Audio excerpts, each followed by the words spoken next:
Basic accounting terms and terminology के अंतर्गत अपन है ना टॉपिक पे चर्चा कर चुके थे।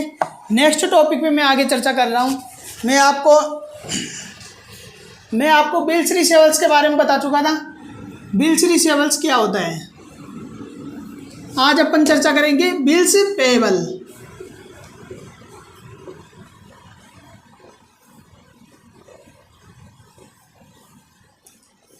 इसको अपन बोलते हैं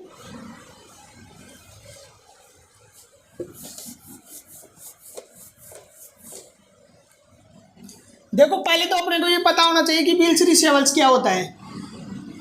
क्रेडिटर्स के द्वारा, मैं आपको बता चुका था, क्रेडिटर्स के द्वारा किस पे लिखा जाता है, ये डेबिटर्स पे। ये बिल किसके द्वारा लिखा जाता है, क्रेडिटर्स के द्वारा डेबिटर्स पे लिखा जाता है। जब ये बिल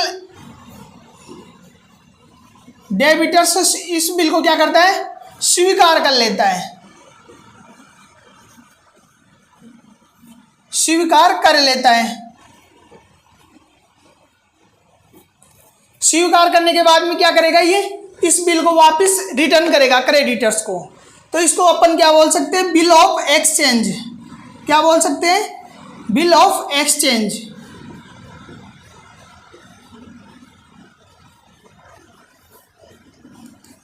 और मैं इसको बोल सकता हूं बिल्स पेएबल।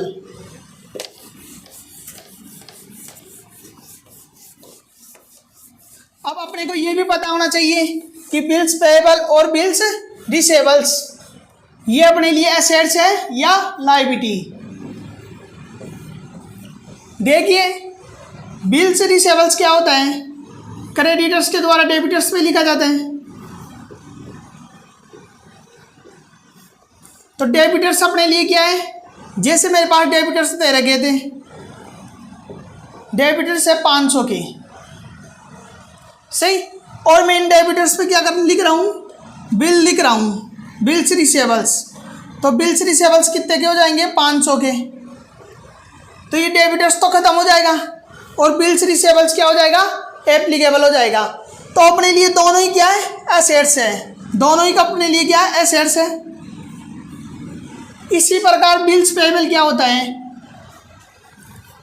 डेबिटर्स के द्वारा किस पे लिखा जाता है, ये क्रेडिटर्स पर। और ये आपको अच्छे से पता होगा कि डेबिटर्स क्या होता है, क्रेडिटर्स क्या होता है।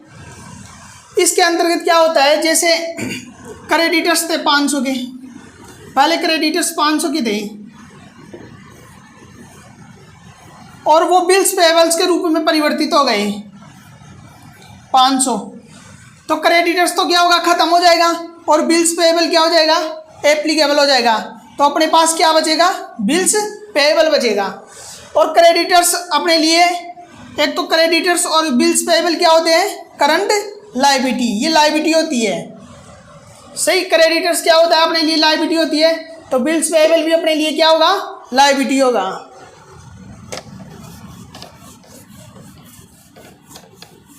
इसके बाद में मैं नेक्स्ट टॉपिक पे चर्चा करूंगा, डिस्काउंट। डिस्काउंट क्या होता है, अपने को ये भी पता होना चाहिए कि डिस्काउंट क्या होता है।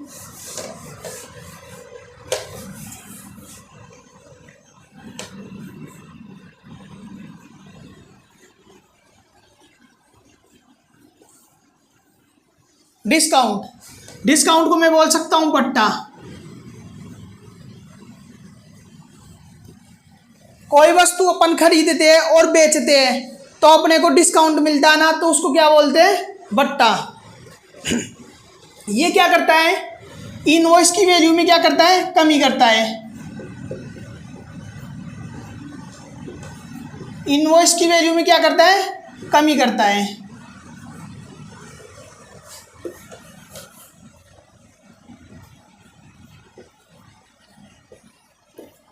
अब डिस्काउंट अपने पास दो प्रकार के होते हैं, एक तो होता है ट्रेड डिस्काउंट,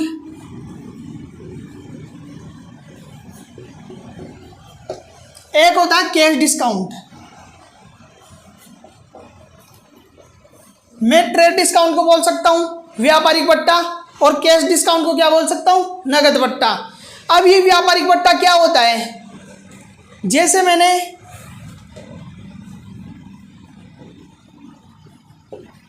राम से 1,00,000 रुपए की गुड्स परचेज की।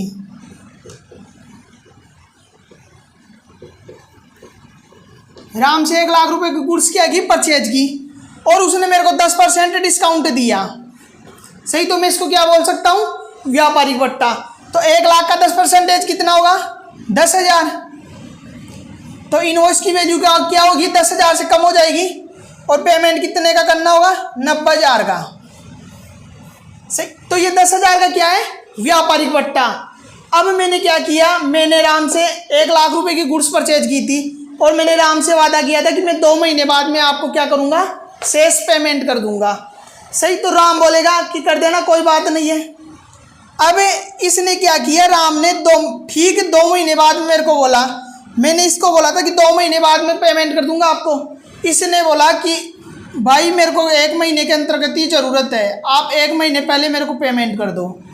सही, जैसे 10-5 दिन बीतने के बाद में इसने बोला कि मेरे को ज़रूरत है, तू मेरे को पेमेंट कर दे।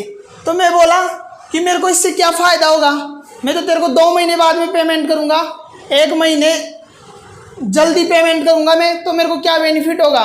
तो इस राम ने बोला आप एक काम करो, मैं ना आपको 5% और डिस्काउंट दे देता हूँ। क्या बोला, 5% और डिस्काउंट दे देता हूँ। तो ये मेरे लिए क्या होगा, मेरे को फ़ायदा होगा। तो मैं क्या करूँगा, मैं राम को पेमेंट कर दूँगा। तो 90,000 का 5% कितना होगा, 4500। कितना होगा, 4500। तो मेरे को क्या होगा, 4500 का फ़ायदा होगा। तो 90,000 में से 4500 गए तो कितने बचेंगे,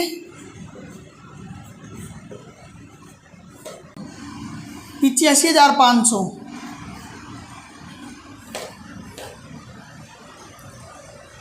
सही, तो ये क्या होगा मेरे लिए।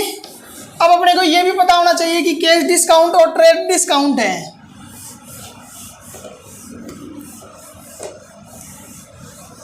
तो मैं क्या बोल सकता हूं, ट्रेड डिस्काउंट का मतलब क्या है,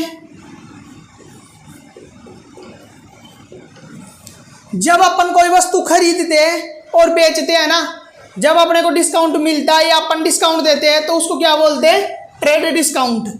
और कैश डिस्काउंट का मतलब क्या होता है,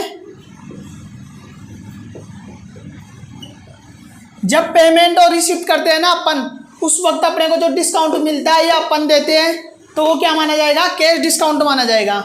तो इन दोनों में अच्छे से डिफरेंस समझ में आ चुका होगा। जो ट्रेड डिस्काउंट होता है ना, वो इनवॉइस वैल्यू पे लगता है। किस पे लगता है, इनवॉइस वैल्यू पे।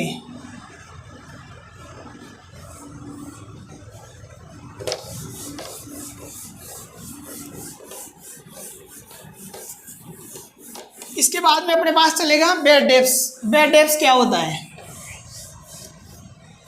सही, बैड डेब्ट्स को मैं क्या बोल सकता हूं,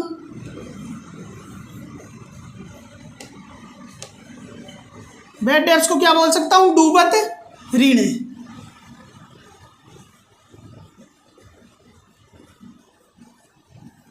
बैड डेब्ट्स को क्या बोल सकता हूं, डूबत ऋण। इसको मैं बोल सकता हूं, बैड डेब्ट्स का मतलब क्या है, बुरे देनदार।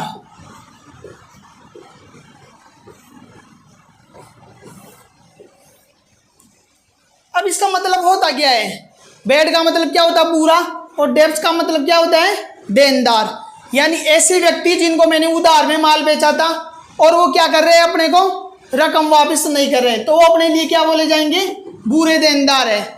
सही, बैड डेब्ट्स अपने लिए क्या माना जाएगा, लॉस। क्या माना जाएगा, लॉस।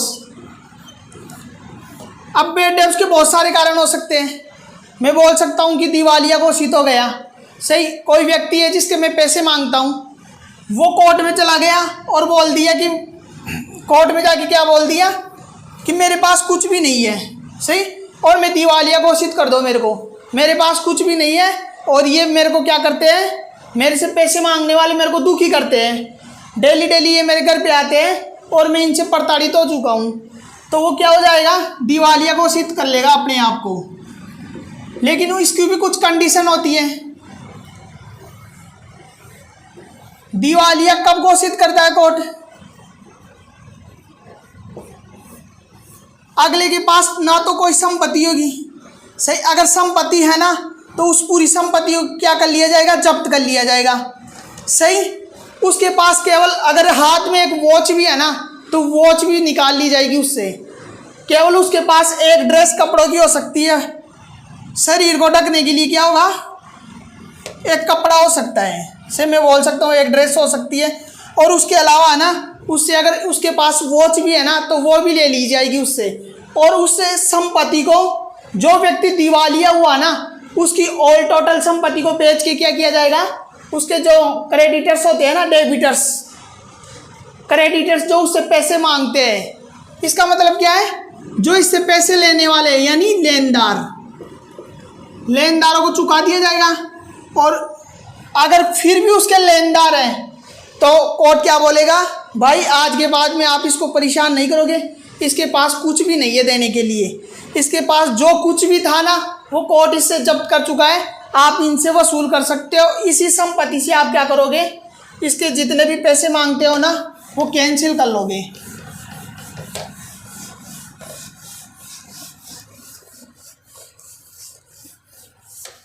तो ये तो क्या हो गया, बैड डेब्ट्स हो गया। बैड डेब्ट्स क्या माना जाता है, लॉस माना जाता है। किसी भी कंपनी के लिए बैड डेब्ट्स क्या माना जाता है, लॉस माना जाता है। ये बिजनेस के लिए क्या होता है, अपनी कंपनी के लिए क्या है, एक तरीके से हानि है।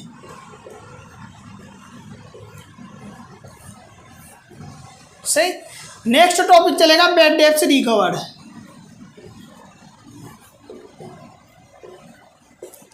बैड डेब्ट्स रिकवर,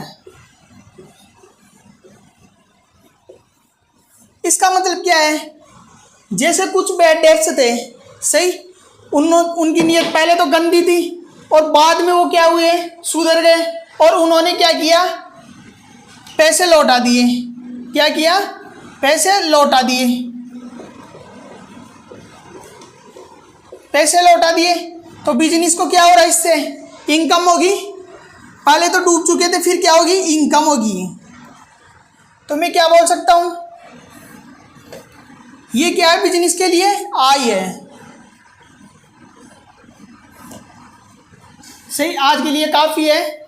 और मैं है ना आपको बेसिक टर्म्स एंड टर्मिनोलॉजी के अंतर्गत बेसिक टॉपिक्स होते हैं ना अकाउंटिंग के, वो मैं बता चुका हूँ आपको। अब कल से है ना अपन प्रैक्टिकल वे में इनका उपयोग करेंगे, किस प्रकार अपन टैली में अपन अकाउंटिंग कर सकते हैं, कंपनी किस प्रकार क्रिएट कर सकते हैं, लेजर किस प्रकार क्रिएट कर सकते हैं। तो कल अपन है ना टैली पे ड्रॉप करेंगे। Thank you so much.